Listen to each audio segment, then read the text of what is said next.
We continue to be committed to reducing emissions and becoming more energy efficient here in Alberta, but of course, this cannot come at the cost of affordability for everyday Albertans, especially given the inflationary pressures that Canadians across our country are struggling with today.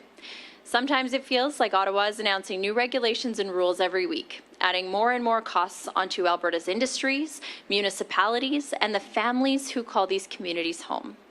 We often do not hear Minister Guilbeault tell Albertans how much their bills and taxes will go up when he announces these new policies, and we certainly don't hear the Prime Minister mention how much his latest scheme will add to communities that are simply trying to keep the lights on in their buildings, their arenas like we're in today, and rec centres. Every day, Albertans and Canadians have been forced to pick up the tab on their bills and, of course, on their taxes. New press releases and fancy slogans do not help Albertans pay their power bills.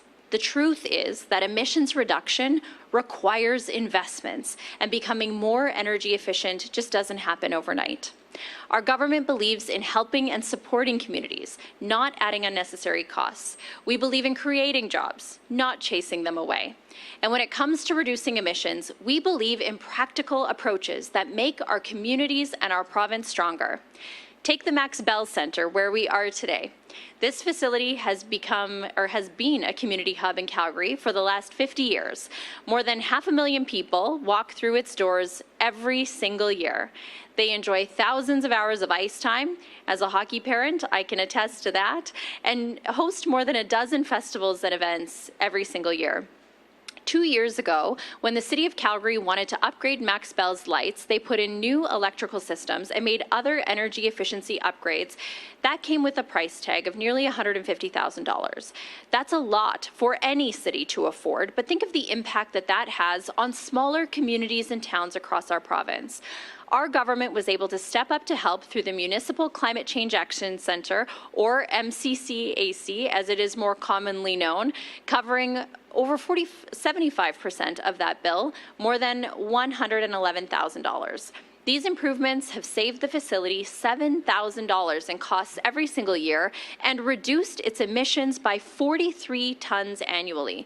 We know that energy efficient upgrades are expensive, and it can be hard for communities to cover the full upfront costs, especially now when the cost of living continues to rise. That's why I'm very excited to announce we're investing $18 million to help communities across the province become more energy efficient and, of course, reduce their costs. This new funding is delivered through the MCCAC and will be used to create new programs that will help communities access support for energy conservation, emissions reduction, and much more. Communities big and small, rural and urban, will all be able to access these programs. This is about helping communities hire staff to do this important work, replace windows, upgrade lights, and make practical and innovative improvements to arenas, community centres, and other buildings. As Environment Minister here in Alberta, and of course, as the former Minister of Municipal Affairs, I appreciate the willingness of Alberta's municipalities and local leaders to work with us on any challenge, and I can tell you that this is absolutely no exception. They are innovators, they are committed to their residents, and they are working hard to become more energy efficient and reduce emissions. But of course, they can't do it alone, and this $18 million in new funding will help make that work a little bit easier. I look forward to seeing all of the programs and projects that result from this funding, and I sure look forward to celebrating those successes with you.